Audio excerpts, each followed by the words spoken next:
पुंडलीकवरदा हरिविठ्ठल श्री ज्ञानदेव तुकाराम दत्तात्रेय जनार्दन स्वामी एकनाथ सद्गुरुनाथ महाराज की जय। माऊली ज्ञानेश्वर महाराज की जय। जगद्गुरु तुकाराम महाराज की जय। तपोमूर्ती संत गाडगे महाराज की जय। राष्ट्रसंत तुकडोजी महाराज की जय। ऋषि संत घुसरकर महाराज की जय। सब साधु संतन की जय। भारत माता की जय। ओम नमस्ते अद्वितीयाय त्रिगुणात्मस्वरूपिणे अनंत कोटि ब्रह्मांड नायकाय परात्मने आनंदमानंदकरः प्रसन्नं सत्यज्ञानस्वरूपं निजबोधयुक्तं योगीन्द्रमीड्यं भवरोगवैद्यं श्री सद्गुरुं नित्यं अहं नमामि। ज्ञानदेवं ज्ञानमूर्तिं साक्षात् प्रेमस्वरूपिणं नामदेवं दयामूर्तिं नाथं वन्दे पुनः पुनः।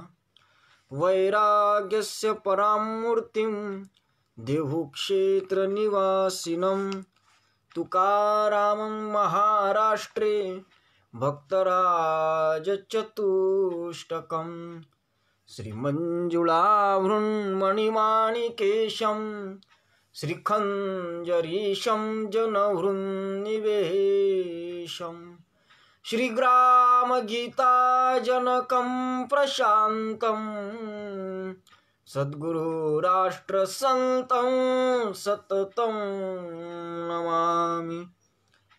सद्गुरु राष्ट्रसन्तं सततं नमामि। अनिन्द्य साहित्य सुधा समुद्र विदर्भदेशें सुधामदेव अद्भुत सदाचार रतो महात्मा विद्वान विनम्र समुदार चेता राष्ट्रसंत गिरोद्गीर्णं ग्राम कल्याण चिंतनं दीनार्थ करुणापूर्ण ग्राम गीतामृतं महत् शास्त्र सिद्धांतानुगतं गुरुशास्त्र सुसम्मतं स्वानुभूति प्रमाणं च ग्राम गीतामृतं महत्। विदर्भी गर्जिली जयांची समन्वयी वाणी वाल्मिकी राष्ट्रसंत अनुचर महर्षी म्हणोनी अपुलिया कवन प्रवचने राष्ट्रधर्मा जागवितो ऐशा संतवरा गुरुवरा श्री घुसरकरा वंदितो ऐशा संतवरा गुरुवरा श्री घुसरकरा वंदितो। सद्गुरुनाथ महाराज की जय।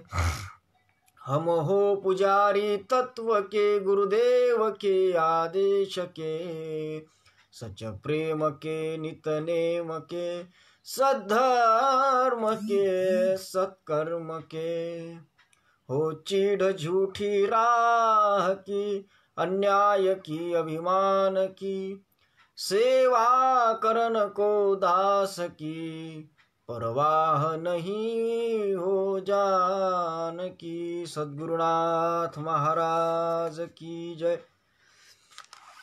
परम पूजनीय श्री गुरुदेव जगत सुवास विश्व माऊली ज्ञानेश्वर महाराज, प्रचार रत्न संत नामदेव महाराज, शांती ब्रह्म एकनाथ महाराज, जगद्गुरु तुकाराम महाराज, तपोमूर्ती संत गाडगे बाबा, ब्रह्मलीन राष्ट्रसंत तुकडोजी महाराज, गुरुवर्य ऋषी संत घुसरकर महाराज आदी करून सर्व संत वृंदांच्या आणि भगवत रूप श्रोतृगणाच्या पायाशी नतमस्तक होऊन आजच्या या सामुदायिक प्रार्थनेच्या अष्टकामधल्या दुसऱ्या अष्टकातलं सत्प्रेमाच्या पुजारी याच्या दृष्टीनं आपण चिंतन करणार. मंडळी, कालपर्यंत आपण काल पाहिलं या सामुदायिक प्रार्थनेचं जसं हरिपाठाचं मूळ सूत्र आहे. हरिपाठाचं मूळ सूत्र एवढंच आहे की हरिमुखे म्हणा, हरिमुखे म्हणा, पुण्याची गणना कोण करी.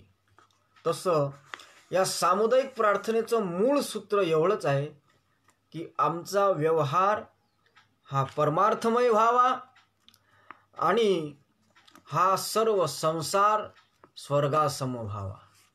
आणि त्याच्याच अपेक्षेनं या ठिकाणी महाराजांनी काही सूत्र गोवलेले आहेत. त्याच्यामध्ये हम हो पुजारी तत्व के, आम्ही तत्वाचे पुजारी असलो पाहिजे. कारण आम्ही तत्वाचे गोसावी, परंपरा आम्हा नाही असं आहे. तत्वाच्या दृष्टीनं आम्ही गोसावी आहोत. आम्ही गोसावी आहोत पण तत्वाचे आहोत, परंपरेनं गोसावी झालेलं नाही. कारण परंपरेने गोसावी होणे आणि मग विवाहाचा थाट मांडणं अशा पद्धतीचं जे काही जीवन असते ते निंदनीय असते. म्हणून आम्ही परंपरेने गोसावी झालेलो नाही, तर आम्ही तत्वाचे गोसावी आहो असं महाराज म्हणतात. आणि या प्रार्थनेचं वैशिष्ट्य असं की आम्ही तत्वाचे गोसावी आहो. मग तत्वाचे गोसावी आहो तर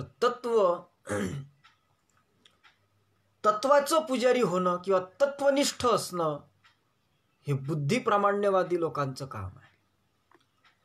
बुद्धीचा वापर करणारे जे लोक आहेत, बुद्धिवादी जे लोक आहेत,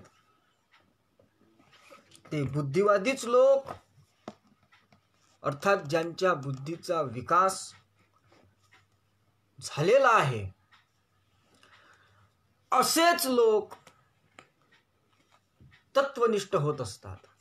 ज्यांच्या बुद्धीचा विकास झालेला नाही ते लोक तत्वनिष्ठ होऊ शकत नाही. अर्थातच तत्वनिष्ठ होणे याच्यामध्ये बुद्धीचा विकास आहे. पण नुसतं बुद्धीचा विकास जर झाला तर वाचेनं कितीही बुद्धी प्रामाण्यवाद मांडत असलो तरी सुद्धा जे आपण तोंडानं बुद्धीच्या भरवशावर बोलतो त्या बोलण्यानुसार आपण वागतोच असं मात्र नाही. वागण्यामध्ये आणि बोलण्यामध्ये फरक जाणवून येतो. आणि म्हणूनच कुठंतरी आमच्या संतांना म्हणावं लागते की बोले तसाची चाले तो थोर म्हणावा, सांगे परी न वागे तो चोर म्हणावा असं म्हणावं लागते. कारण बोलिता सोपे वाटे, आचरिता करणी करिता टीर फाटे असं जगद्गुरु तुकाराम महाराज म्हणतात. आणि म्हणून आचरण करत असताना किंवा तत्वाचे गोसावी आम्ही, तत्व हा बुद्धीचा भाग आहे, बुद्धी प्रामाण्यवादाचा भाग आहे तत्वनिष्ठ होणे. परंतु दुसरा जो भाग आहे त्या बुद्धिवाद्याच्या ठिकाणी अंतःकरणामध्ये ज्या पद्धतीचं तो प्रेमाची भाषा बोलतो आहे वरून, तितकंच प्रेम त्याच्या अंतःकरणामध्ये असेलच असं मात्र नाही. आणि म्हणून त्या बुद्धीच्या विकासासोबत त्याचा हृदयाचा विकास होणं आवश्यक आहे. आणि हृदयाचा विकास होण्याकरिता ज्यांच्या मनामध्ये, ज्यांच्या बुद्धीमध्ये प्रगल्भता आहे परंतु मनामध्ये वा हृदयामध्ये प्रेमाची भावना नाही, अशा लोकांना राष्ट्रसंत तुकडोजी महाराजांनी सुद्धा प्रश्न विचारला आहे की प्रेम नाही का मनात, प्रेम नाही का, तुमच्या मनात प्रेम नाही का, हृदयात प्रेम नाही का.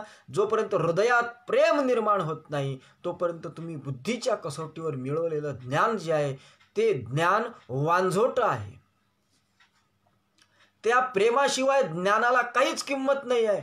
जी बुद्धिमत्ता तुमच्याकडे आली, जी तत्वनिष्ठता अर्थातच ज्ञाननिष्ठता तुमच्या ठिकाणी आलेली आहे, ती जर प्रेमाशिवाय असेल तर आमचे नाथ महाराज म्हणतात की रांडविने जेवी श्रंगार पै केला, प्रेमावीन झाला ज्ञानी तैसा.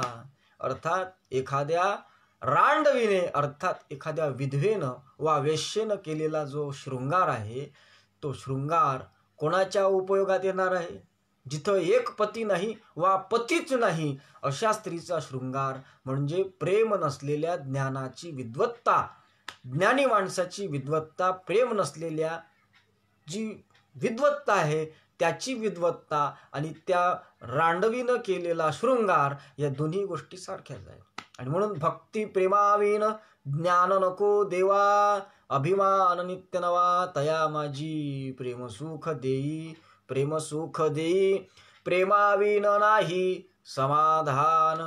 आणि म्हणून प्रेम असणं आवश्यक आहे. हृदयामध्ये प्रेम निर्माण झालं की हृदयाचा विकास झाल्या वाचून राहणार नाही. आणि हृदयाचा आणि बुद्धीचा मिलाप झाला की मग मात्र जीवन आदर्श घडण्यासाठी वेळ लागत नाही. आणि त्याच्यासोबतच पुढे नित्यनेमाचे पुजारी व्हावं असं म्हणतात. आणि नित्यनेम हा शरीराशी संबंधित आहे.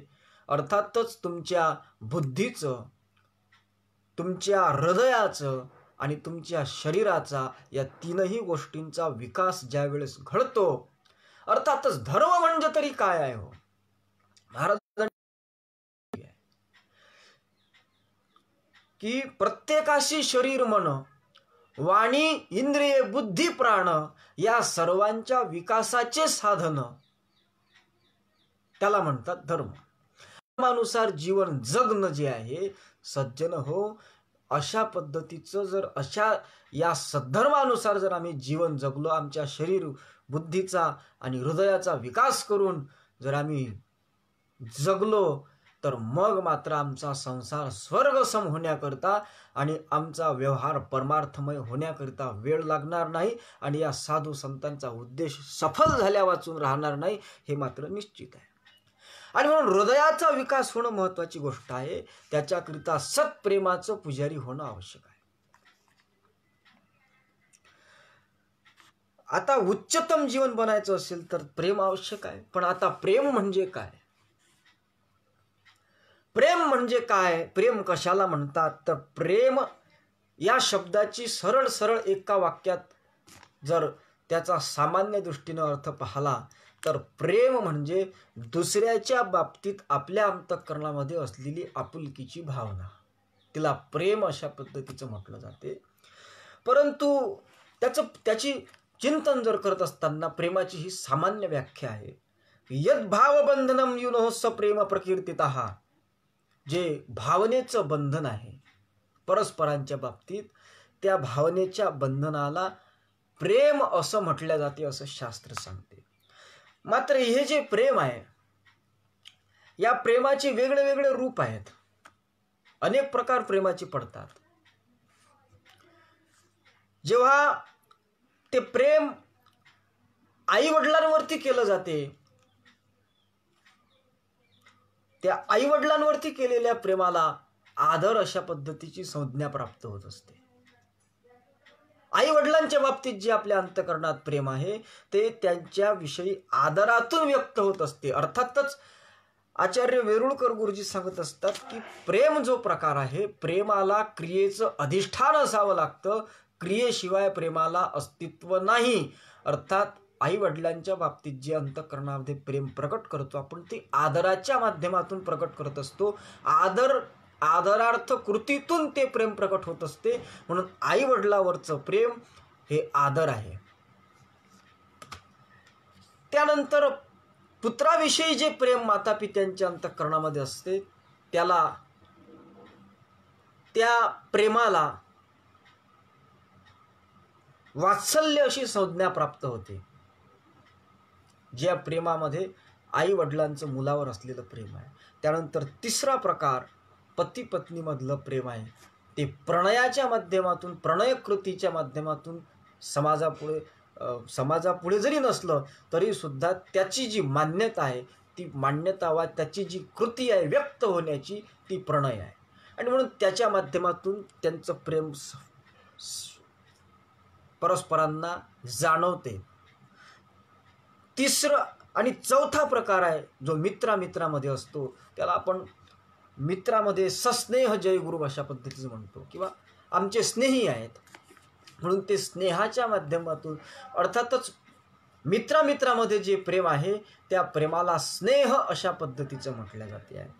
आणि संतांच्यावर जे काही आपण प्रेम करतो, संतांवर जे आपलं प्रेम असते, जे जे कोणते संत असतील त्या संतांवरती जे आपण प्रेम करतो ते प्रेम श्रद्धेच्या माध्यमातून प्रकट केल्या जात असते. अर्थातच संतावरच्या प्रेमाला श्रद्धा ही संज्ञा प्राप्त होते. आणि एक देशाविषयीचं जे प्रेम आहे ते देशावरच्या प्रीतीतून प्रकट होत असते. आणि देवावरचं जे प्रेम आहे ते भक्तीच्या माध्यमातून प्रकट केल्या जात असते. असे प्रेमाचे काही 5-7 प्रकार मी तुमच्या समोर मांडले. अर्थातच इतके जे प्रकार प्रेमाचे आहे यातलं नेमकं खरं प्रेम कोणाचं आहे वा खरं प्रेम कोणतं आहे हा एक प्रश्न तुमच्या आमच्या समोर निर्माण होऊ शकतो. नेमकं प्रेम कोणतं यातलं खरं आहे? कारण प्रेमाचे हे विविध रूपानं नटलेलं प्रेम आहे. यातलं नेमकं प्रेम खरं आहे कोणतं आणि खोटं कोणतं हे समजणं मात्र खूप कठीण आहे. आणि म्हणून प्रेम ज्या ठिकाणी आहे त्या ठिकाणी कुठंतरी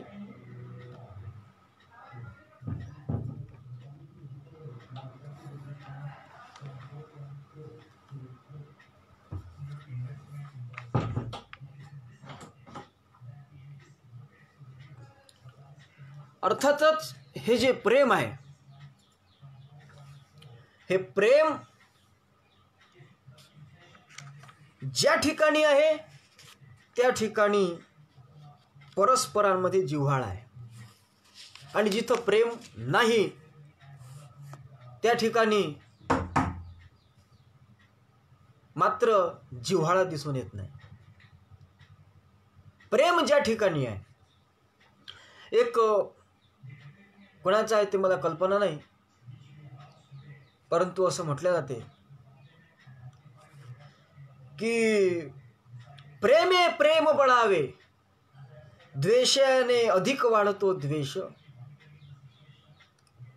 द्वेषाने ओस पडले देश.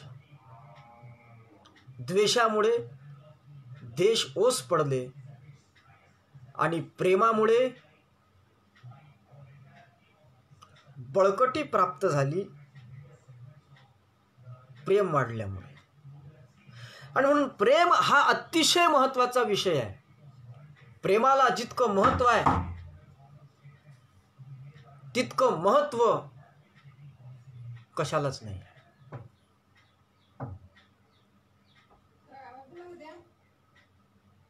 म्हणून प्रेम हा भाग महत्त्वाचा आहे. प्रेमाच्या संबंधानं महाराजांनी सुद्धा एक श्लोकामध्ये त्याला एक उपमा दिलेली आहे. मला ते तुमच्या समोर चिंतन मांडायचं आहे. लहर की बरखेमध्ये एक श्लोक आलेला आहे. शांती सरीखा तप नहीं, संतोष न सम नहीं सुख कही, तृष्णा सरीखा योग रोग नहीं, ना प्रेम के सम योग ही, ज्ञानी सरीखा मित्र नहीं, अज्ञान सम बैरी नहीं, आणि नहीं क्रोध सम शत्रु कोई, और भक्ति सम मुक्ती नहीं. अर्थात प्रेमासारखा दुसरा कोणता योग नाही. प्रेम हाच सर्वश्रेष्ठ योग आहे. आणि म्हणून योग आहे प्रेम. आणि योग या शब्दाची जर व्याख्या पाहिली तर योग या शब्दाचा अर्थ म्हणजे जुळवणी. प्रेमाशिवाय जुळवणी शक्यच नाही आहे. उदाहरणार्थ भिंत आहे की नाही, भिंत, ती भिंत अनेक विटांची जुळवणी करून भिंत बनवल्या जात असते. त्या विटांची जुळवणी करत असताना त्यांच्या मध्ये जर सिमेंट नसलं तर त्यांची जुळवणी केलेली होऊ शकत नाही, ते ढासळून जाऊ शकते. म्हणून त्याच्यामध्ये त्या तुमच्या प्रेमामध्ये, तुमच्या परस्पर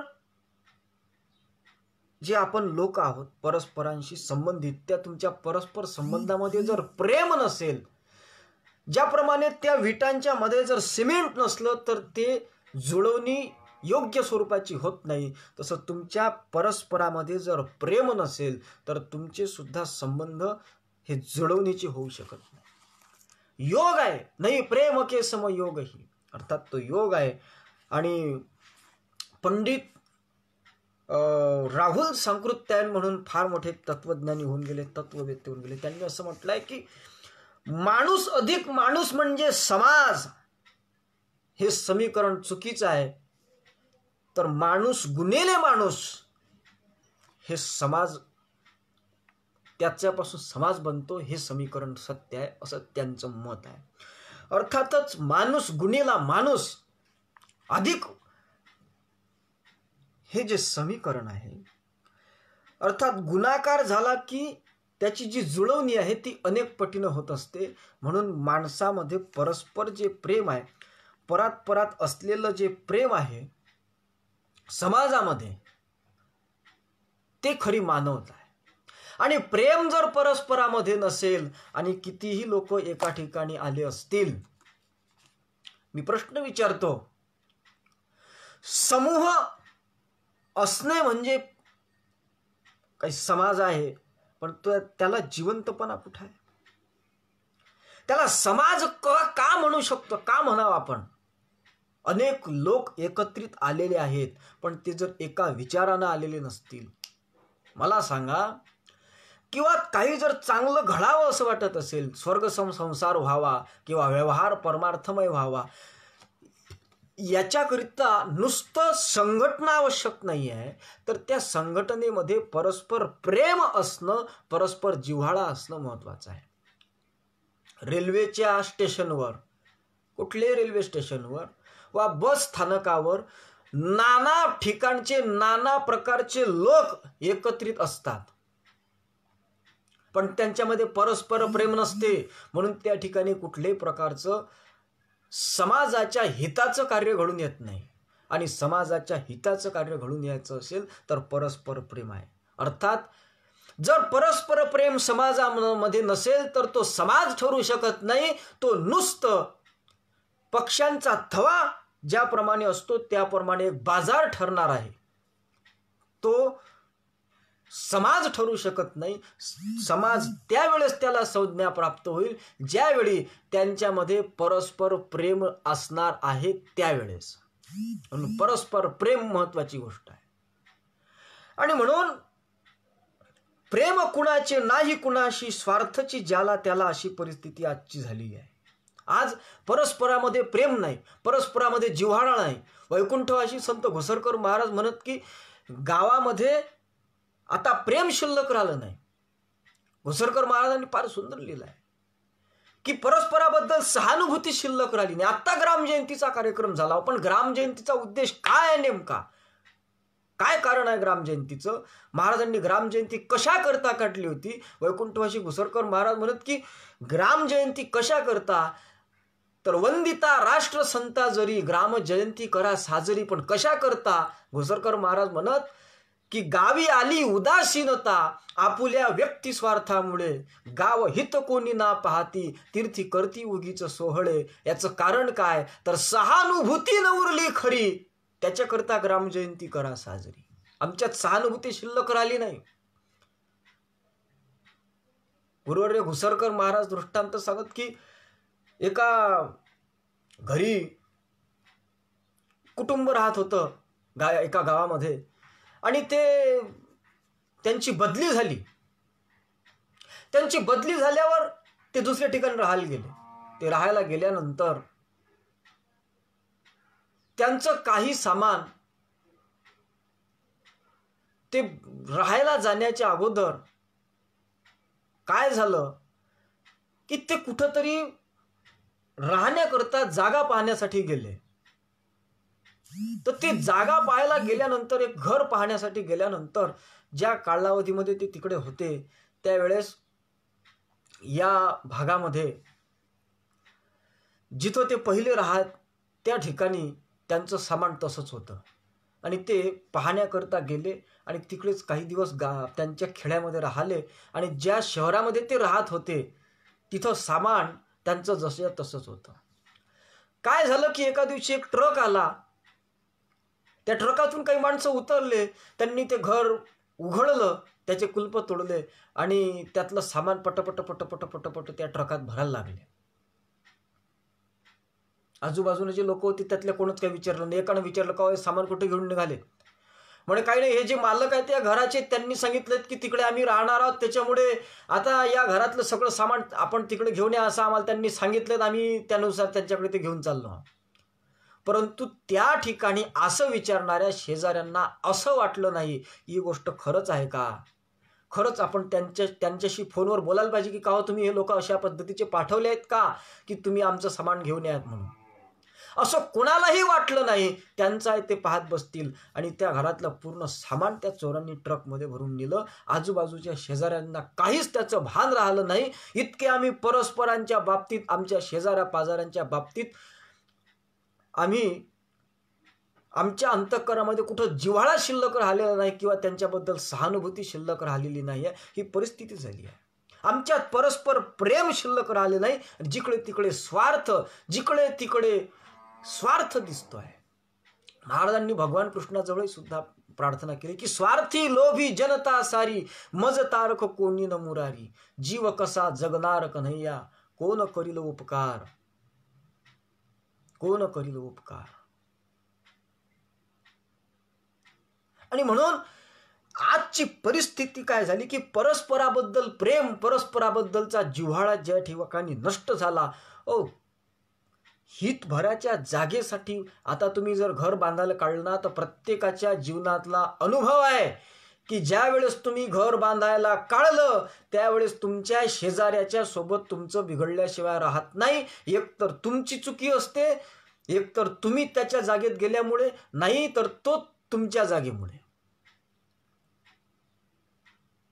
आणि म्हणून ज्या ठिकाणी सहानुभूती आहे, ही सहानुभूती का आपल्यातून निघून गेली? आपल्यामध्ये फक्त 6 विकार शिल्लक राहिलेले आहे. कोणते?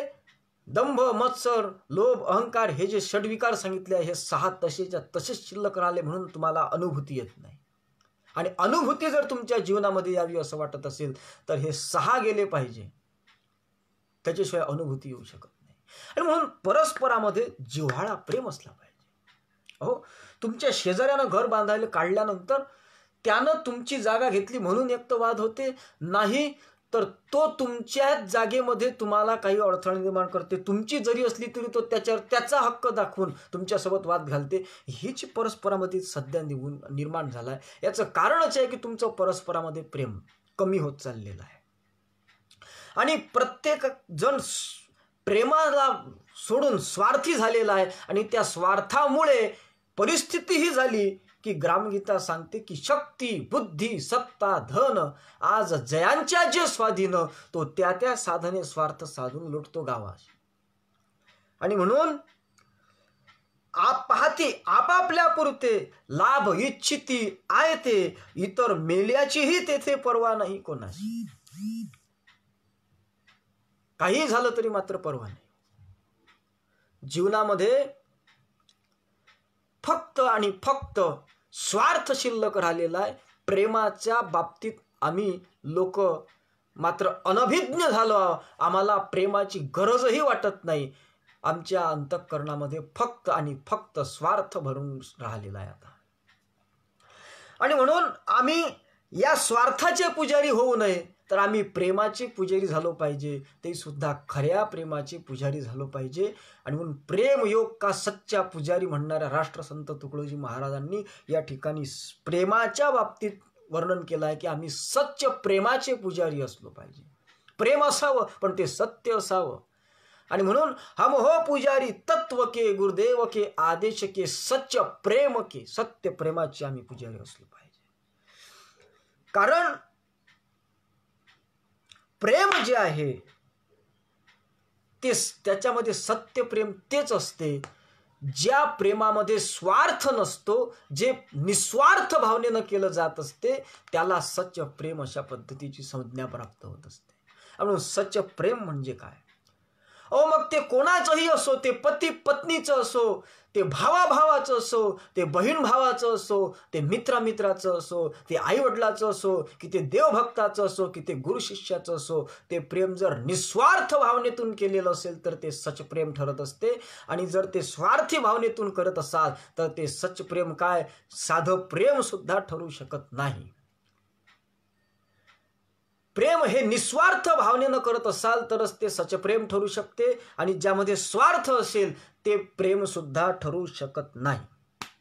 लोभी गुरु लालची चेला, दोहीचा बोध वाया गेला. गुरु जर लोभी असेल, या शिष्याकडून मला दक्षिणा मिळाली पाहिजे, या शिष्याकडून शॉल श्रीफळ मिळालं पाहिजे, सन्मान मिळाला पाहिजे, अशा पद्धतीची इच्छा आकांक्षा करणाऱ्या गुरुचं सुद्धा शिष्यावरचं प्रेम निस्वार्थी प्रेम नाही आहे.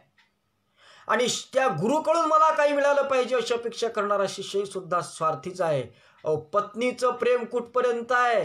राष्ट्रसंत तुकडोजी महाराज सांगतात, पत्नीचं प्रेम कुठपर्यंत आहे? वीर्य खोते स्त्री है दुश्मन, धन गमाए फिर पुत्र शत्रू. म्हणून प्रेम कुठपर्यंत आहे? जगद्गुरु तुकाराम महाराज सांगतात, धनवंता लागी सर्व मान्यता हे जगी, माता पिता बंधू जन सर्व मानिती वचन. प्रेम तुमच्यावर नाही आहे, तुमच्या पैशावर आहे, तुमच्या प्रतिष्ठेवर करतात. तुमच्यावर कोणी प्रेम करत नाही. आणि म्हणूनच तुमच्यावर कोणी प्रेम करत नाही, म्हणूनच ज्या वेळेस तुम्ही तुमच्या घरामध्ये सदा शृंगार भूषणे कांता लवे बहुमाने, तुम्ही ज्या वेळेस तिला आवश्यक असलेल्या सर्व वस्तू पुरवतात, दागिने देतात, सोनं नाणं सौंदर्य प्रसाधनं सगळ्या गोष्टी जेव्हा पत्नीला देतात, तोपर्यंतच पत्नी तुमच्यावर प्रेम करते. पत्नीनं सांगितलेली एखादी वस्तू तुम्ही आणू नका, 2 दिवस उशिरा आणा, तुमच्यावरचं पत्नीचं प्रेम कमी झाल्याशिवाय वाचून राहणार नाही. तुमच्यासोबत जितकं प्रेम इतक्या दिवसात केलं असेल त्याच्या हजारो पटीनं भांडणाच्या माध्यमातून द्वेष तुमच्यावर व्यक्त केल्याशिवाय ते राहणार नाही. म्हणून कांता लवे बहुमाने, आणि जोपर्यंत जोवरी चाले धंदा तोवरी बहीण म्हणे दादा. जोपर्यंत तुमचा धंदा व्यवस्थित चालतो तोपर्यंत तुमची बहीण तुमच्यावर प्रेम करू शकते. ज्या दिवशी तुमचा धंदा कमी प्रमाणात चालेल वा चालणार नाही, त्या दिवशी तिला खात्री होईल यावेळेस दिवाळीच्या वेळेस साडी घेते की नाही घेत, त्यावेळी तिचं प्रेम तुमच्यावर कसं कमी झाल्या वाचून राहणार नाही. म्हणून हे जे प्रेम आहे हे सगळं प्रेम स्वार्थानं बरबटलेलं प्रेम आहे. आणि म्हणून आता तर प्रेम नष्ट झालाय हो समाजातलं. घरातल्या घरात सुद्धा कोणी बोलत नाही, शेजाऱ्यासोबत बोलण्यासाठी वेळ नाही, पण हजारो किलोमीटरच्या व्यक्तीसोबत आम्ही फक्त व्हॉट्सअपवरून फेसबुकवरून WeChatवरून संपर्क साधत असतो, बोलत असतो. कसं काय चालू आहे, जेवलं काय, झोपला काय, उठला काय, त्याला विचारते जेवण झालं काय, नसेल जेवला तर काय अजून डब्बा घेऊन जाणार आहे आणि त्याला जीव घालणार आहे, पण शेजारच्या माणसाला विचारत नाही का हो जेवण झालं काय म्हणून. इतकं आमच्यातलं प्रेम मात्र परस्परातलं नष्ट झालेलं आहे. आमचं प्रेम या मोबाईलच्या माध्यमातून आम्ही व्यक्त करतो, पण शेजाऱ्याच्या सोबत बोलण्यासाठी आमच्याजवळ वेळ शिल्लक राहिलेला नाही. आम्ही कसे सत्प्रेमाचे पुजारी होऊ शकतो? आणि म्हणून आमच्यामध्ये सत्प्रेम निर्माण झालं पाहिजे. हे जे प्रेम आहे, स्त्रियेची निस्वार्थी आधी साधी आपुलासा आणि स्त्रियेचा भरोसा करू नये अशा पद्धतीचं जे प्रेम आहे, तिच्यापासूनच आपला स्वार्थ साधून घ्यायचा आणि त्या स्त्रीवर भरोसा ठेवायचा नाही. हे सुद्धा स्त्रीवर केलेलं प्रेम, हे जे प्रेम आहे हे प्रेम सुद्धा खरं प्रेम ठरू शकत नाही. आणि म्हणून प्रेम हे निस्वार्थ भावनेतून जर करत असाल तरच ते सच्च प्रेम ठरू शकते. आणि म्हणून राष्ट्रसंत तुकडोजी महाराज म्हणतात की हम हो पुजारी तत्व के, गुरुदेव के आदेश के, सच्च प्रेम के. हे सत्य प्रेम असावं लागते. आणि म्हणून प्रेमाची व्याख्या करत असताना प्रेम कशाला म्हणतात? गुणरहितम कामनारहितम प्रतिक्षण वर्धमानम अविच्छिन्नम सूक्ष्मतरम अनुभव रूपम, अशी प्रेमाची व्याख्या नारद भक्ती सूत्रामध्ये 54व्या सूत्रामध्ये नारद महर्षी करतात. कसं असते प्रेम? प्रेम त्याला म्हणतात जे गुणरहितम, रजतम सत्व या तीनही गुणाच्या रहित असलेलं, या तीनही गुणांच्या पलीकडे असलेली शुद्ध धारा ती प्रेम आहे. गुणरहितम त्याच्यामध्ये गुणाचं संबंध नाही, ते प्रेम खरं प्रेम आहे. गुणरहितम कामनारहितम, कामना नाही आहे कोणत्याही प्रकारची, ते प्रेम खरं आहे.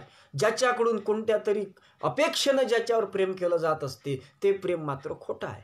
आणि भौतिक दृष्टीनं जगात जे प्रेम चालू आहे ते प्रेम कसं आहे? नुसतं कामनेच्या भरोशावर प्रेम चालू आहे, दुसऱ्याकडून आपला स्वार्थ साधून घेण्याकरिता प्रेम चालू आहे. शुद्ध प्रेम मात्र चालू नाही. आणि म्हणून प्रतिक्षण वर्धमानम, जे प्रेम प्रत्येक क्षणाला वाढत जाते त्याला खरं प्रेम म्हणतात. स्वार्थानं बरबटलेलं जर प्रेम असेल तर तुमचा स्वार्थ ज्या ज्या वेळेस साधला जाईल त्या त्या वेळेस अतिशय प्रेम व्यक्त केले जाते. आणि ज्या ज्या वेळेस तुमच्या इच्छा, तुमच्या आकांक्षा, तुमचं स्वार्थ ज्या वेळेस साध्य होत नाही एखाद्या व्यक्तीकडून त्यावेळेस त्याच्यावरचं प्रेम कमी होत जाते. तुमच्या संसारातला अनुभव आहे, जेव्हा मी बोलून गेलो तुम्ही पत्नीच्या सर्व इच्छा आकांक्षा पूर्ण करता त्यावेळेस अतिशय मोठ्या प्रमाणात पत्नी प्रेम व्यक्त करते. आणि तुम्ही जर पत्नीची एखादी इच्छा पूर्ण केली नाही तर त्याच वेळेस पत्नीचं प्रेम कमी होते. परंतु प्रेम, खरं प्रेम कसं असते? प्रतिक्षण वर्धमानम अविच्छिन्नम, प्रतिक्षणाला वाढत जाते आणि अखंड असते. अविच्छिन्न, अविच्छिन्न म्हणजे अखंड, अ म्हणजे नाही, विच्छिन्न म्हणजे तुकडे तुकडे नाही आहे, त्याच्यामध्ये अखंडता आहे. आणि ते प्रेम कसं असते? ते प्रेम कुठं बोलता येत नाही, कुठं दाखवता येत नाही. मग कसं आहे? जगद्गुरु तुकाराम महाराज सांगतात, प्रेम नये बोलिता दाविता सांगता, अनुभवे चित्ता चित्त जाणे. ते कुठं बोलून दाखवता येत नाही. याला प्रेम म्हणतात असं म्हणता येत नाही. तर कसं आहे? अनुभव रूपम, सूक्ष्मतरम अनुभव रूपम. त्याचा सूक्ष्म अनुभव घेतल्या वाचून ते प्रेम म्हणजे काय आहे? तर ते प्रेम म्हणजे सर्वात महत्वाची गोष्ट ही आहे की त्या प्रेमाच्या दृष्टीनं या पद्धतीची जी आपल्या अंतःकरणामध्ये शुद्ध धारणा आहे तिचं नाव प्रेम आहे. आणि म्हणून परस्पर प्रेम दोघांशी स्वार्थाचे, मूळ अनर्थाचे तया प्रेमी, असं राष्ट्रसंत तुकडोजी महाराज म्हणतात. आणि मग खरं प्रेम कशाला म्हणतात? तर तुकड्या दास म्हणे प्रेम तेची खरे, आपुला न उरे स्वार्थ काही. ते खरं प्रेम आहे. कोणतं? ज्या ठिकाणी आपला स्वतःचा स्वार्थ शिल्लक राहत नाही, तेच खरं प्रेम आहे. आणि म्हणून प्रेम ते खरं आहे ज्याच्यामध्ये स्वार्थ नाही, आपला स्वतःचा स्वार्थ ज्या ठिकाणी शिल्लक राहत नाही. अहो, प्रेम जर शिकायचं असेल आमच्या भगवान गोपाल कृष्णाकडून शिका. कसं करावं प्रेम? गोकुळ आमच्या भगवान कृष्णाचं गाव नव्हतं. यशोदा आणि नंद बाबा आमच्या कृष्णाचे मायबाप नव्हते. द्रौपदी कृष्णाची बहीण नव्हती आणि सुदामा कृष्णाचा भाऊ नव्हता.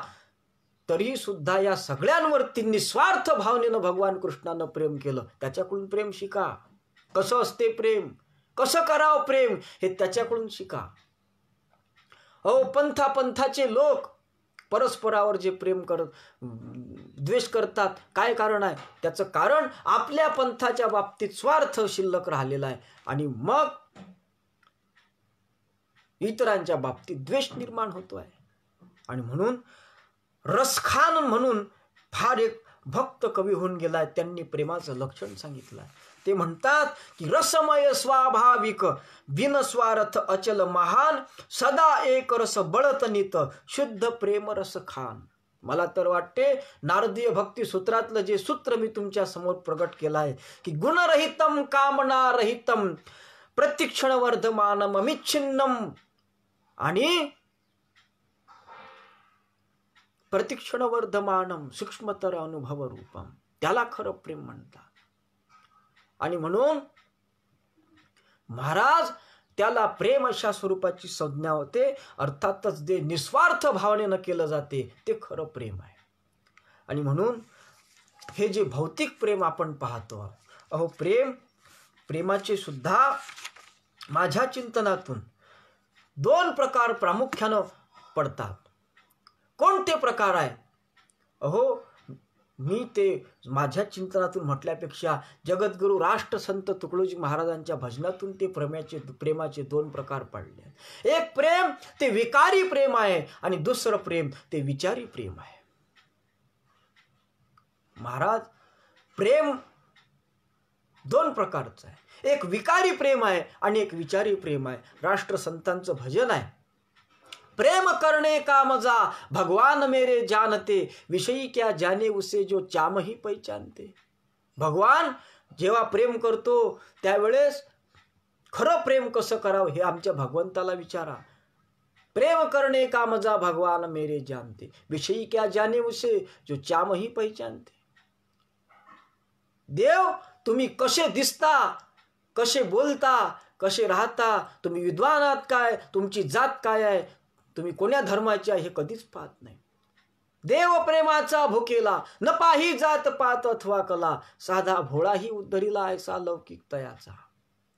म्हणून देवा कला कौशल्याची रुचे, तरी का वेळ पेंद्यावा कुड्याचे, मी पण जिरवी ब्रह्मदेवाचे, तेथे पांडित्य काय करी. म्हणून देवानं प्रेम पाहलं. म्हणून प्रेमाचे दोन प्रकार कोणते. एक प्रेमाचा प्रकार आहे विकारी प्रेम होता है जहर से भी कहीं ज्यादा. जहरापेक्षाही जहर असलेलं एक प्रेम कोणतं आहे तर ते प्रेम आहे विकारी प्रेम, ज्याच्यामध्ये स्वार्थ आहे, ज्याच्यामध्ये विकार आहे. आणि एक प्रेम निस्वार्थ भावनेनं केलेलं ते विचारी प्रेम आहे. विकारी प्रेम होता है जहर से भी कहीं ज्यादा, आणि विचारी प्रेम कर पाता. ते प्रेम अतिशय महत्वाचं आहे. म्हणून दोन प्रकार, एक विकारी प्रेम आहे आणि एक विचारी प्रेम आहे. विचारानं केलेलं प्रेम हे निस्वार्थ भावनेचं असते आणि विकारयुक्त प्रेम हे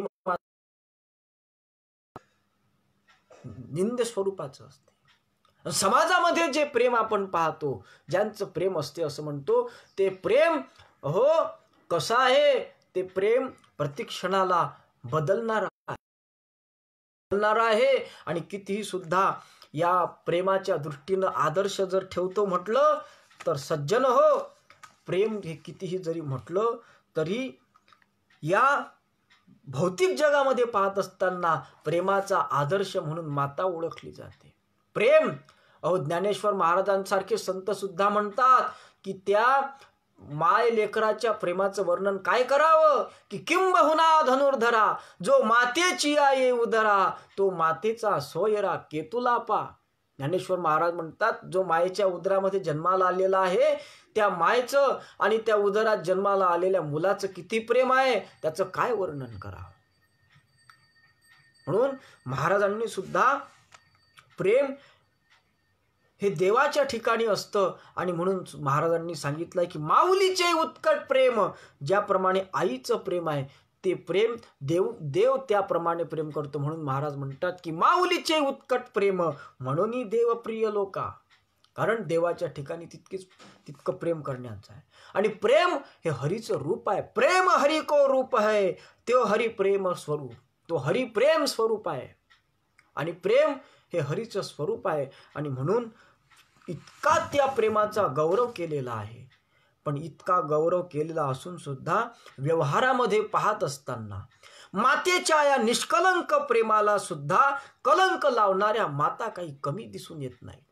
हो, समाजामध्ये तुम्ही जर पेपर वाचत असाल तर आपल्या आईचा गळा घोटणारेही मुलं या समाजामध्ये आहे. आणि आपल्या स्वतःच्या स्वार्थाच्या आळ येणारा जो मुलगा आहे त्याचाही काटा काढणाऱ्या या देशामध्ये माता आहेत.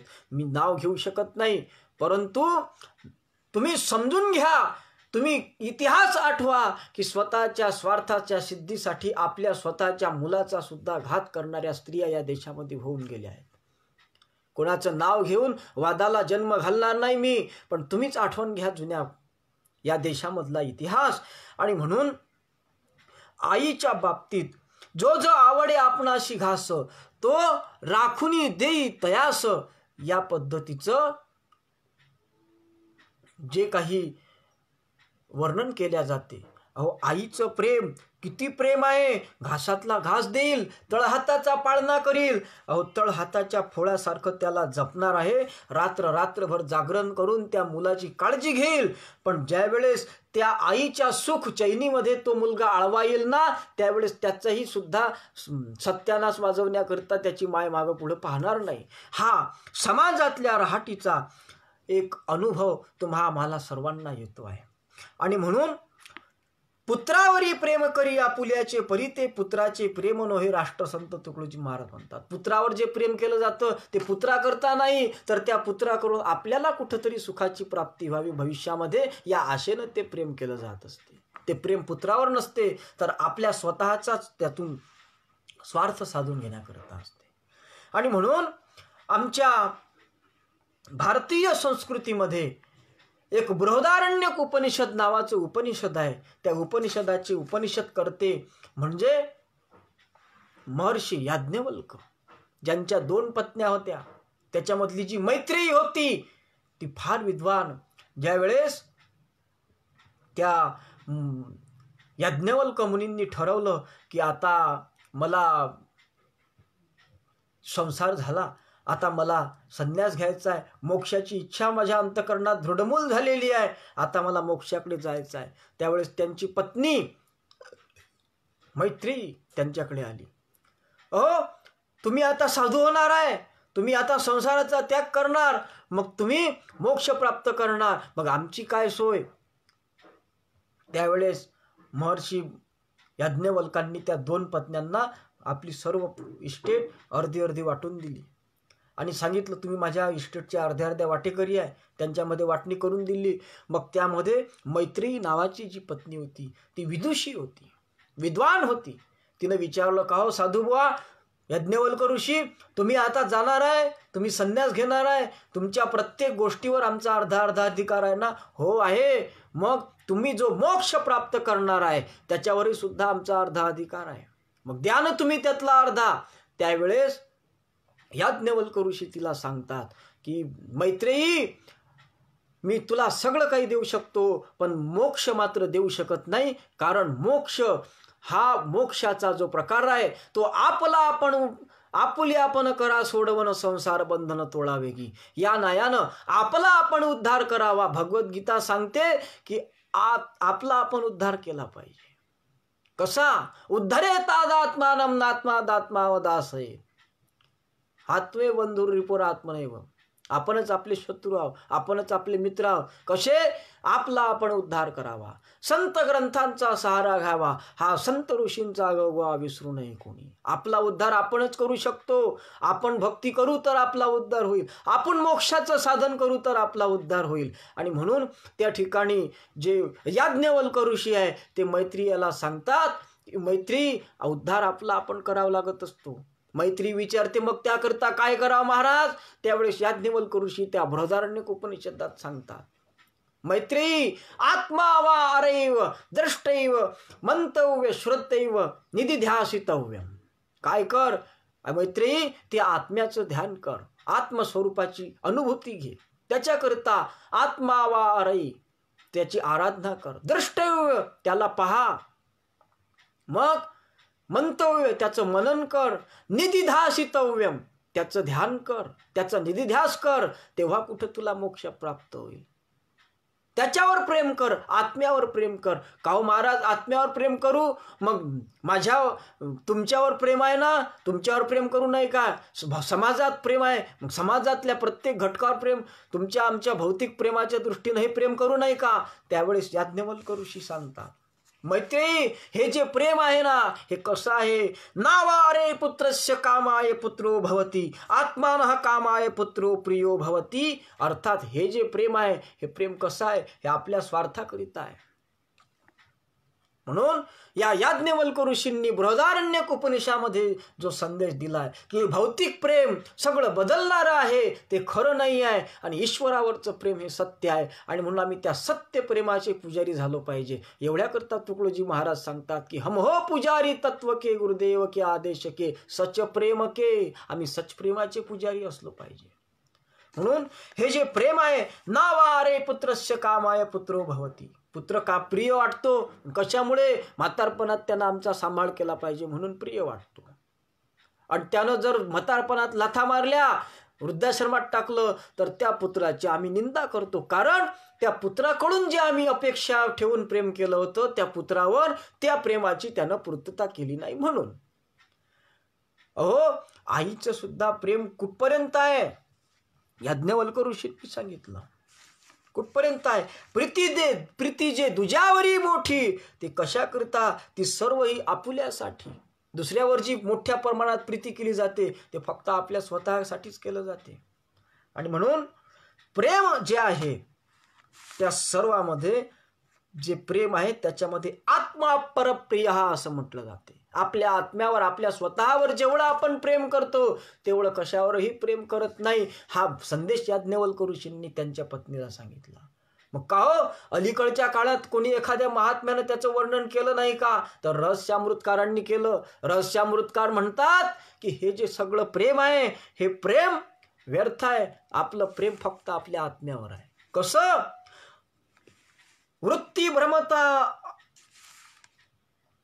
भ्रमती अनाठाई, जैसी आपणा सानिध्य पाही, आपुल्या वाचुनी काही प्रियूची नसे. आपल्याशिवाय काहीच प्रिय नाही. कसं? प्रिय हो आत्मा श्रुती गौरव, बाहेर केवता सुख गौरव, आत्मानहा कामाय सर्व प्रियम भवती. आपल्या स्वतःच्या आत्म्याला सुख व्हावं याच्याकरताच आपण इतरांच्या वरती प्रेम करतो. आणि म्हणून आत्मा प्रिय आत्मा अशा पद्धतीची श्रुती सुद्धा सांगते आहे. आपला आत्माच आपल्यासाठी प्रिय आहे आणि त्या प्रिय असलेल्या आत्म्यालाच सुख देण्याकरिता आपण इतरांवरती प्रेम करत असतो. त्यांच्यावर प्रेम त्यांना सुख देण्याकरिता करत नाही.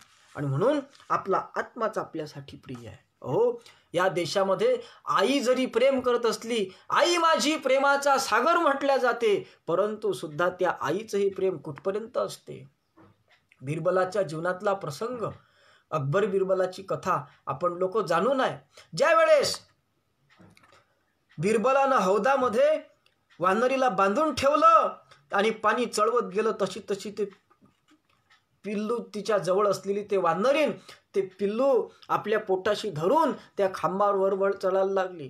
ज्यावेळेस ते पाणी जसं जसं वरवर जायला लागलं तिनं त्यावेळेस त्या खांबावर चढली, त्या खांबावर बसली आणि आपले पिलं आपल्या डोक्यावर घेतले. पण ज्यावेळेस आणखीन पाणी वाढत गेलं तिच्या नाकातोंडात जायला लागलं, त्यावेळेस मात्र तिनं डोक्यावरचं पिलू घेतलं, पायाखाली दाबलं आणि त्याच्यावरती उभी राहिली. पण तरी मात्र पुत्र मेला तरी चालेल पण स्वतःचा जीव वाचला पाहिजे. इतकं प्रेम स्वतःवर असते. रहस्यामृतकारांनी त्या कथेचं सुंदर वर्णन केलं आहे. ते म्हणतात, तो वरीच सगळे प्रिय कुठवर, जो वरी आपुली आहे सोय, नाही तरी कैचे काय, पहाना की कसं आपुले वपू संकट चाराया, पुत्राही घाली तसे पाया, परी देहा आपुलिया वाचवी जैसे. म्हणून स्वतःचा देह वाचवण्याकरिता एखादी माय ज्याप्रमाणे आपल्या पुत्राचाही घात करील त्या पद्धतीचा हा भाग आहे. प्रत्येकाला स्वतःचा जीव प्रिय आहे आणि म्हणून प्रेम त्याला म्हणतात. आणि हे प्रेम नष्ट झालं म्हणून राष्ट्रसंत विचारतात की तुझा जीव प्रिय तुझ जैसा, तसा इतरांचं नाही का? याला खरं प्रेम म्हटलं पाहिजे. आणि म्हणून हा जो प्रेमाचा प्रकार आहे हा जिकडं तिकडं स्वतःच्या सुखासाठी आपण प्रेम करतो आहो. अर्थातच प्रेम भक्तीविन कलियुगात नाही साध्य काही. आणि म्हणून देव बाप्पा मला सुखात ठेव असं म्हणणारे जे भक्त आहेत, देवावर प्रेम करणारे आहेत, देव बाप्पा मला सुखात ठेव आणि देवानं सुखात ठेवलं पाहिजे अपेक्षा करणारे जे लोक आहेत त्यांचं प्रेम देवावर नाही तर सुखावर आहे. म्हणून ते देवाकडे सुद्धा सुख मागतात. अरे देव प्राप्त झाल्यावर कशाला काय सुख पाहिजे? देवच तर सुख स्वरूप आहे. पण त्या देवाकडे सुख मागणाऱ्या लोकांचं प्रेम हे देवावर नाही तर त्या सुखावर आहे. म्हणून जर सुख प्राप्त झालं तर ते देवाला चांगलं म्हणतात आणि दुःखद प्रसंग आला तर देवानं बरं केलं नाही असं म्हणतात. देवावर नाही तर ते प्रेम सुखावर केलं आहे. आणि म्हणून खऱ्या प्रेमाच्या बाबतीत खरं प्रेम कसं आहे, खरी भक्ती कशी आहे, त्याच्या बाबतीमध्ये नारदीय भक्ती सूत्रामध्ये नारद महर्षींनी दुसऱ्या सूत्रामध्ये सांगितलं आहे की प्रेम कसं आहे, भक्ती कशी आहे. स्वातस्मिन परम प्रेम स्वरूपाचे कसं आहे, परम प्रेमाचा आदर्श जो आहे ते म्हणजे भक्ती आहे. परम भक्ती म्हणजे परम प्रेम आहे, सच प्रेम आहे. आणि ते कसं असते त्याच्या बाबतीत त्याची पूर्तता करण्याकरता उदाहरण देत असताना नारद महर्षी म्हणतात की ते प्रेम कसं असते, यथाव्रज गोपिकांना, जसं गोपींनी केलं किती प्रेम होतं गोपींचं. राष्ट्रसंत तुकडोजी महाराज सांगतात, कृष्ण कृष्ण आठविती कृष्णमय होऊनी कांती. किती बोट दिव्यावरी जळे परी भानसी निराडे. वस्त्र सावरी नारायण नाही देहावरी ध्यान, वस्त्र सावरी नारायण. इतकं भान त्या गोपींचं हरून जात होतं. किती प्रेम होतं, इतकं प्रेम होतं की आवरी तुझी बासुरी कैशी जाईल मेरी घरी. किती प्रेम होतं. प्रेम सोडेची ना हे हरी, आवरी आपुली बासुरी. इतकं प्रेम होतं. शुद्ध देहाची नाही जरा, जीव झाला पिसाबावरा. आणि प्रेम सोडेची ना श्री हरी, कैशी जाईन मेरे घरी. इतकं उत्कट प्रेम त्या गोपींनी भगवान कृष्णावरती केलं, ईश्वरावरती केलं. म्हणून आमच्या नारद महाराज म्हणतात की यथाव्रज गोपिका नाम. जसं प्रेम गोपिकेचं कृष्णावर होतं तसं आमच्या परस्परामध्ये प्रेम निर्माण झालं पाहिजे. हा भक्तीचा किती प्रेम. ज्या वेळेस त्या दही दूध विकायला जात होत्या गवळणी, त्यावेळेस दही दूध घ्या नाही, गोविंदू घ्या कुणी दामोदर घ्या गे, तव तव हासती मथुरेच्या आगे. इतकं प्रेम. दुडीवरी दुडी गौरणी साथी निघाली, गोरीच विकता घ्या म्हणे हरी. इतकं प्रेम त्या गोपींच्या मनामध्ये होतं. आणि म्हणून तन्मयता ही गोपींच्या प्रेमामध्ये जी दिसून येते, ती तन्मयता तुमच्या आमच्या प्रेमामध्ये दिसून आली पाहिजे. आणि म्हणून प्रेम ही गोपी प्रेमाची विशेषता होती. आणि म्हणूनच सज्जन हो, पहिली विशेषता कोणती? प्रेमामध्ये काय असते? प्रेम केव्हा सिद्ध होते? निष्काम प्रेम कसं असते त्याची व्याख्या करताना सुद्धा नारद महर्षी म्हणतात की तत्सुखे सुखित्वम. त्याच्या सुखामध्ये आपलं सुख मानणं, याचं नाव आहे प्रेम करणं. सज्जन हो, प्रेम करणं म्हणजे तत्सुखे सुखित्वम. मत्सुखे सुखित्वम नाही, माझ्या सुखामध्ये त्याचं सुख नाही तर त्याच्या सुखामध्ये माझं सुख आहे, ही भावना करणं. तुकडोजी महाराजावरती प्रेम करणं म्हणजे काय? तुकडोजी महाराजांनी ज्या ज्या पद्धतीनं आमचे लग्न, ज्या ज्या पद्धतीनं आमचे मरण, ज्या ज्या पद्धतीनं आमचा आचार विचार असावा असं सांगितलं आहे. आणि त्यांना जो जो आचार आवडते त्या पद्धतीनं करणं, त्याचं नाव स्वामीची या मनोभावा न चुकीजे हेची परमसेवा, एरते पांडवा वाणिज्य करणे. त्याला जे आवडते तसं वागणे म्हणजे त्याच्यावर प्रेम करणे. पत्नीचं प्रेम पतीवर आहे. कशावरून ओळखावं? पतीची या मता अनुसरोनी पतिव्रता. त्याचं मताचं पालन करते तेव्हा तिचं प्रेम आपल्या पतीवर आहे हे सिद्ध होत असते. आणि म्हणून त्याच्या सुखात आपलं सुख मानणे, याला प्रेम म्हणतात. मला जे पाहिजे ते त्यानं मला देणे, ही प्रेमाची व्याख्या चुकीची आहे. आणि या समाजामध्ये कुटुंबात पती पत्नीमध्ये जे वादविवाद निर्माण होत आहेत, आम्ही जरी संसारी नसलो तरी एक अपरोक्ष ज्ञानी जरी संसाराच्या बाबतीत नसलो तरी परोक्ष ज्ञानाच्या माध्यमातून आम्ही सांगू शकतो की समाजामध्ये जे पती पत्नीमध्ये परस्पर वितुष्ट निर्माण होत आहे, कशामुळे होते हो? माझा नवरा माझ्यासाठी हे आणत नाही, माझा नवरा मला हे देत नाही, माझा नवरा माझ्यासाठी ते करत नाही, ही पत्नीची धारणा असते. अर्थातच मला माझ्या पतींनी हे द्यावं, त्यावेळेस सिद्ध होते की माझा पती माझ्यावर प्रेम करतो. पण मी माझ्या पती करता काय समर्पण करावं, यावरून माझ्या पतीवरचं प्रेम खरं ठरतं. माझ्या पतीचं प्रेम माझ्यावर आहे की नाही, किंवा माझं माझ्या पतीवर आहे की नाही, हे खरं ठरत असते. ही भावना आज नष्ट झालेली आहे. म्हणून कुटुंबामध्ये कलह निर्माण होत आहे. म्हणून तत्सुखे सुखित्वम, त्याच्या सुखात आपलं सुख मानणे, याला प्रेम म्हणतात. पण ही गफलत का होते सांगतो. अजून 5-10 मिनिट जास्त घेतो मी.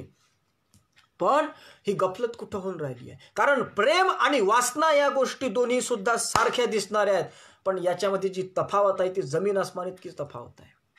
कशी आहे? मी उदाहरण सांगतो. शहरामध्ये एका बाजूनं 10 मजली बिल्डिंग आहे आणि दुसऱ्या बाजूनं 10 मजली बिल्डिंग आहे. मधात 3 हाताची गॅप आहे. 3 हाताची गॅप आहे आणि आजूबाजूनं 10-10 मजली बिल्डिंग आहे. इकडच्या बिल्डिंगवर 10व्या मजल्यावर जी बाई राहते तिची मैत्री इकडच्या बाजूने असलेल्या 10व्या मजल्यावरच्या बाईशी मैत्री आहे. दोघी सुद्धा समान अंतरावर राहत आहेत. परस्परांसोबत मोबाईलवर व्हॉट्सअपवर बोलतात, खिडकीतून बोलतात. पण 3 हात अंतर असल्यामुळे परस्परांच्या घरामध्ये जर देवाणघेवाण करायची असेल तर ते खिडकीतून करू शकत नाही. आणि झालं काय, एक दिवस इकडच्या 10व्या मजल्यावरच्या बाईच्या घरामध्ये फणसाची भाजी केली आणि तिनं फणसाची भाजी केली, त्याचं स्टेटस, त्याचा फोटो व्हॉट्सअपच्या स्टेटसवर ठेवला.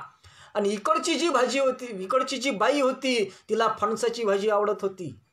मग तिने तिच्या स्टेटसवर रिप्लाय दिला, मला खूप आवडते ग, देते का थोडी? तेव्हा ती म्हणे ठीक आहे ठीक आहे देतो. त्यावेळेस त्या बाईला ज्यावेळेस तिच्या घरी फणसाची भाजी नेऊन द्यायची होती, त्यावेळेस ती बाई इकडचे 10 मजले खाली उतरली आणि तिकडचे 10 मजले वर चढली.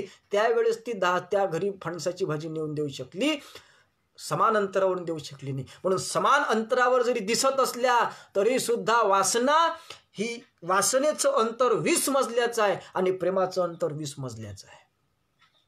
हे अंतर जसं या 2 बाया एकाच ठिकाणी राहत असल्या, एकाच सारख्या अंतरावर राहत असल्या तरी इतकं त्यांचं अंतर आहे, तितकं अंतर प्रेमाचं आणि वासनेचं आहे. प्रेम आणि वासना ह्या दोन्ही सुद्धा भिन्न आहेत. म्हणून तुमच्या अंतःकरणामध्ये वासना नसली पाहिजे. वासना ही कामना सहित असते आणि प्रेम हे कामना रहित असते.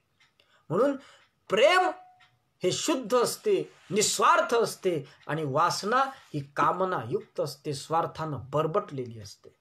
आणि म्हणून आत्मसुख दुःख गोपीना करे विचार, कृष्ण से सुख हेतू करे सब व्यवहार, असं जे आमच्या या संस्कृतीमध्ये झालेले चैतन्य महाप्रभू आहे त्यांच्या चरितामृतामध्ये अशा पद्धतीचं वर्णन आहे. त्या स्वतःचा विचार करत नव्हत्या आणि म्हणून त्या गोपीचं उत्कट प्रेम ज्यावेळेस कबीर महाराजांनी अनुभवलं, त्यावेळेस कबीरांच्या मुखातून सुद्धा सहज शब्द निघाले, कबीर कबीर क्या कहते हो, जाओ जमुना के तीर, उन गोपीन के प्रेम में बह गए कोट कबीर. म्हणून या दृष्टीनं आमची भावना असली पाहिजे. आणि म्हणून तुकड्या दास म्हणे प्रेम शिका आधी, सत्प्रेमाचा अब्दी तेची भक्ती. नारद भक्ती सूत्र सांगतात की स्वातस्मिन परम प्रेम स्वरूपाची. म्हणून तुकड्या दास म्हणे प्रेम शिका आधी, सत्प्रेमाचा अब्दी तेची भक्ती. म्हणून भक्ती जी आता चालू आहे ती भक्ती म्हणजे भक्ती आहे का? ती भक्ती नाही आहे. ती भक्ती काय? नुसतं भक्तीचा बाजार आहे. अहो, आम्ही कीर्तनाला जातो, त्या कीर्तनामध्ये मागं उभे असतात आमचे सज्जन सद्भाविक लोक. त्यांचं प्रेम कीर्तनावर आहे काय? ईश्वराच्या कीर्तनावर प्रेम नाही, कीर्तनकारावर प्रेम नाही, कीर्तनातल्या नियमावर प्रेम नाही. खंब्याला टेकून उभे राहतात. तुकडोजी महाराज म्हणतात की कसं प्रेम करतात, देवा कशी भक्ती करतात. अहो, भक्तीचे ते वर्म भक्ताचीच ठावे, एरांनी पिटावे टाळ हाती, थाटा माटाने या राहून या उभे, धरून या खंबे पाठीमागे. अंतःकरणात जर प्रेम असलं ना तर कीर्तनकाराच्या मागचे लोक घड्याळच पाहणार नाहीत, कीर्तन बंद झालं पाहिजे म्हणून. पण कीर्तनावर प्रेम नाही ना, झोपीवर प्रेम आहे ना, आळसावर प्रेम आहे ना, म्हणून मग कीर्तनकार बुवा कधी कीर्तन बंद करते, मग घड्याळ पाहतात. अहो, चालू द्या ना, विषयाची सुटसुटीत विषय सुटू द्या ना, अर्धा तास लांबलं तर काय फरक पडते. पण नाही, आमचं प्रेम कीर्तनावर नाही आहे, आमचं प्रेम आमच्या शरीरावर आहे. म्हणून आमच्या शरीराला हातपाय दुखून आले म्हणते कीर्तनात जास्त वेळ उभं राहिल्यानं.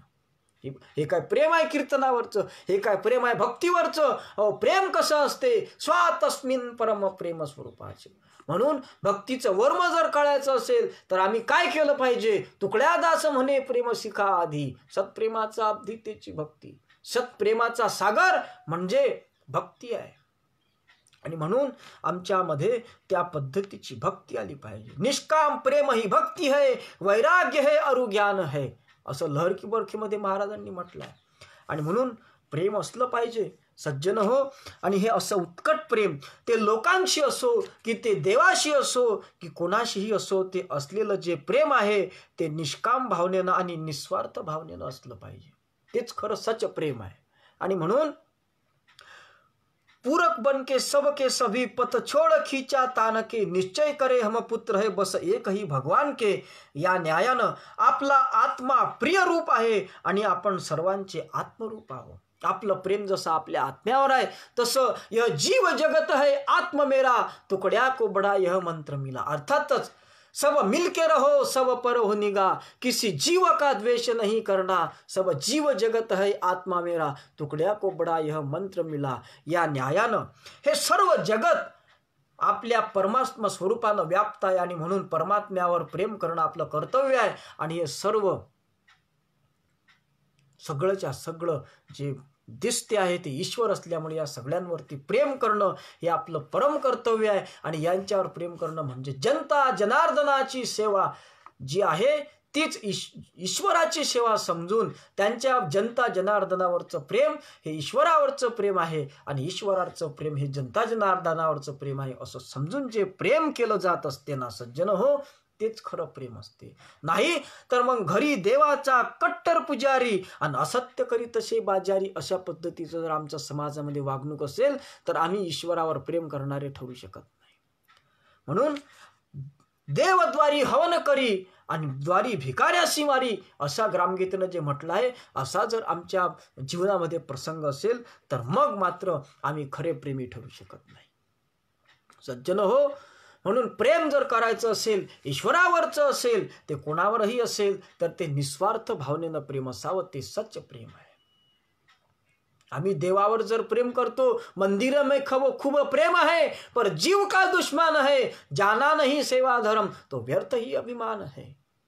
आणि म्हणून आम्ही जितकी पूजा थाटामाटानं मंदिरातल्या मूर्तीची करतो त्याचप्रमाणे भंगलेल्या मानवी मूर्ती त्यांच्या सेवेतची ईश्वर भक्ती, आरताशी दिल्या वाचुनी शांती, मागता मुक्ती मिळे कैसी हा ग्रामगीतेचा संदेश आमच्या अंतःकरणात दृढमूल झाला पाहिजे. अर्थातच हे सगळं जगत जर प्रेम स्वरूप आहे असं समजून आम्ही भक्ती करत नसोल तर मग नको तुमची पूजा भक्तीचाही पसारा, काय होते करून या ढोंग धतुरा, आळ नका येऊ चला फिरा माघारा, असंही सुद्धा आमचे संत तुम्हाला सांगतात. आणि म्हणून परस्परामध्ये प्रेम, परस्परामध्ये जिव्हाळा जर नसेल तर तुम्ही केलेल्या तीर्थयात्रा सुद्धा निरर्थक ठरतात. अहो, जिथं प्रेम आहे आणि पावित्र्य आहे त्याला तीर्थक्षेत्र ही संज्ञा प्राप्त होत असते. आणि ज्या ठिकाणी प्रेम नाही, पावित्र्य नाही, त्याला तीर्थक्षेत्र म्हटल्या जात नाही. म्हणून ज्या ठिकाणी तुमच्या अंतःकरणातला मळ ज्या ठिकाणी गेला नाही, तुम्ही कितीही तीर्थस्नान केलं तर मात्र तुमचं शरीर धुतल्या जाईल पण अंतःकरणातला मळ धुतल्या जाऊ शकत नाही. म्हणून तीर्थ तुम्ही जरी केले तरी ते तीर्थसुद्धा करणं तुमच्यासाठी व्यर्थ ठरणार आहे. अहो, आमचे संत मलुकदास महाराज किती सुंदर बोलून गेले. मक्का मदीना द्वारका बद्री और केदार, बिना प्रेम सब झूठ है कहे मलुक विचार. हे सगळं व्यर्थ ठरते. आणि म्हणून सत्प्रेमाचे पुजारी झालो की तीर्थावर भटकण्याचीही गरज तुम्हाला राहणार नाही, तर तुमचं घरच पुण्य तीर्थ बनल्याशिवाय राहणार नाही. तुम्हीच पुण्यवंत, तुम्हीच तीर्थरूप बनल्या वाचून राहणार नाही. आणि तुम्ही ज्या ठिकाणी जाल त्या ठिकाणी नारद भक्ती सूत्रानुसार तीर्थी कुर्वंती तीर्थांनी सत्शास्त्री कुर्वंती शास्त्रांनी, तुम्ही ज्या ठिकाणी जाल त्या ठिकाणी तीर्थ निर्माण झाल्या वाचून राहणार. म्हणून महाराजांनी म्हटलं की सारांश प्रचारक ज्या गावी ते दुसरी पंढरीच जाणावी. त्याचं कारण काय? प्रचारक स्वभावाचा सरळ, वाईट मनोवृत्तीचा काळ, अंतःकरण पाण्याहोळी निर्मळ स्फटिक जैसे अशा पद्धतीचं त्याचं शुद्ध अंतःकरण आणि शुद्ध प्रेमाचा झरा त्याच्या अंतःकरणामध्ये वाहणारा जो प्रचारक असतो, तो प्रचारक ज्या गावामध्ये राहतो तेच तीर्थ होऊन जात असते. कारण त्याचं अंतःकरणामधलं अंतःकरण जे हृदय आहे ते हृदय प्रेमाच्या सागरानं व्याप्त असलेलं असते. आणि म्हणून तीर्थी कुर्वंती तीर्थानी, म्हणून तुम्ही ज्या ठिकाणी जाल त्या ठिकाणी तीर्थ होईल. तुम्ही तीर्थात गेल्यानं तुम्ही पावन व्हाल नाही, तर तीर्थे तया ठाया हे येती पुनीत व्हावया ही अवस्था तुम्हाला प्राप्त झाल्या वाचून राहणार नाही. त्याकरिता सत्प्रेमाचे पुजारी होणं आवश्यक आहे. आणि म्हणून सत्प्रेमाचे पुजारी तुम्ही झाले की तुमचा व्यवहार हा परमार्थमय झाल्या वाचून राहणार नाही. हाच संदेश जगद्गुरु राष्ट्रसंत तुकडोजी महाराज या सत्प्रेमाच्या पुजारी या शब्दाच्या माध्यमातून, या उक्तीच्या माध्यमातून, या सामुदायिक प्रार्थना अष्टकातून देत आहे. आणि म्हणून या ठिकाणी हा सत्प्रेमाचा विचार आपण या ठिकाणी आज पाहिलेला आहे. उद्याच्या चिंतनामध्ये नित्यनेमाचे जे पुजारी आहे त्या नित्यनेमाच्या पुजारीच्या बाबतीतलं चिंतन आपण पाहणार आहोत. आजचं प्रवचन या ठिकाणी विसावा घेत असताना एक महत्त्वाची सूचना, आज रात्री ठीक 8 ते 9 या वेळेमध्ये या सकल संत विचार या फेसबुक पेजवर आमचे परमस्नेही श्रद्धेय परम आदरणीय आचरणशील व्यक्तिमत्व आहे, अर्थातच आज ज्यांच्या लग्नाचा वाढदिवस आहे असे आमचे परम मित्र आणि ज्यांनी तंतोतंत अखिल भारतीय गुरुदेव सेवा मंडळाच्या तत्वज्ञानाचं जीवन जगण्याचा प्रयत्न करीत आहेत आणि तंतोतंत त्या पद्धतीनं त्यांनी आपलं लग्न केलं आणि आदर्श समाजापुढे ठेवला आहे. दिवाळीच्या वेळेस घरी दिवाळी साजरी करत नाही, फुटपाथवर इकडे तिकडे भटकत असलेले जे लोक दिसतात, वृद्धाश्रम आहे, अनाथाश्रम आहे, त्या ठिकाणी जाऊन दिवाळी साजरी करतात. त्यांना दिवाळीचं फराळ देतात, त्यांना दिवाळीचे कपडे देतात. आपल्या संघटनेच्या माध्यमातून आम्हालाही त्यांच्या प्रत्येक उपक्रमामध्ये सहभागी होण्याचं सद्भाग्य लाभते आहे. असे आमचे जे परम मित्र आहे, राष्ट्रीय कीर्तनकार ग्रामगीताचार्य गुरुभक्तिपरायण सचिन महाराज काळे कळमेश्वर, त्यांचं महाराष्ट्रीय संतांचं विहंगम दर्शन या विषयावर याच फेसबुक पेजवर प्रवचन होणार आहे. त्या प्रवचनाचा सुद्धा सर्व सद्भाविक सज्जनांनी लाभ घ्यावा या पद्धतीची सर्वांच्या पायाशी विनंती करून शांतीपाठाचं पुष्प अर्पित करून या प्रवचनाला पूर्णविराम देऊया. सर्वेत्र सुखिनः सन्तु सर्वे सन्तु निरामयः सर्वे भद्राणि पश्यन्तु मा कश्चित् दुःखमाप्नुयात्. ओम शांति शांति शांति. सद्गुरुनाथ महाराज की जय. पुंडलीक वरदा हरि विठ्ठल श्री ज्ञानदेव तुकाराम दत्तात्रेय जनार्दन स्वामी एकनाथ सद्गुरुनाथ महाराज की जय. माऊली ज्ञानेश्वर महाराज की जय. जगद्गुरु तुकाराम महाराज की जय. समर्थ आडकोजी महाराज की जय. तपोमूर्ती संत गाडगे महाराज की जय. गुरुकुंज बिहारी राष्ट्रसंत तुकडोजी महाराज की जय. गुरुवर्य ऋषि संत घुसरकर महाराज की जय. सब साधु संतन की जय. भारत माता की जय. जय गुरु.